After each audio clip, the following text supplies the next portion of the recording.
பாப்பாரப்பட்டி அருகே கள்ளக்காதல் விவரத்தில் கட்டிட மேஸ்திரி ஒருவர் வெட்டி கொலை செய்யப்பட்ட சம்பவம் அப்பகுதியில் பரபரப்பை ஏற்படுத்தியுள்ளது. தர்மபுரி மாவட்டம் பாப்பாரப்பட்டியை அடுத்த கௌரிசெட்டிப்பட்டி கிராமத்தை சேர்ந்தவர் கட்டிட மேஸ்திரி நஞ்சப்பன்.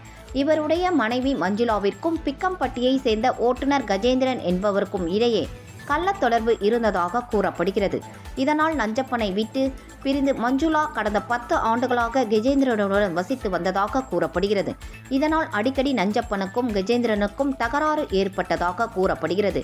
நேற்று மாலை நஞ்சப்பன் பிக்கம்பட்டியில் உள்ள கஜேந்திரன் வீட்டிற்கு சென்று மீண்டும் தகராறு செய்ததாக தெரிகிறது. இதனால் ஆத்திரமடைந்த கஜேந்திரன் வீட்டில் வைத்திருந்த அரிவாளால் நஞ்சப்பனை சரமாரியாக வெட்டியுள்ளார்.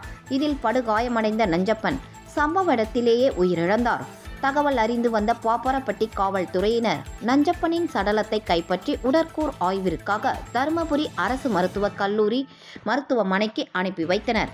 இதனிடையே கஜேந்திரன் அரிவாளுடன் சென்று பாப்பாரப்பட்டி காவல் நிலையத்தில் சரணடைந்தார்.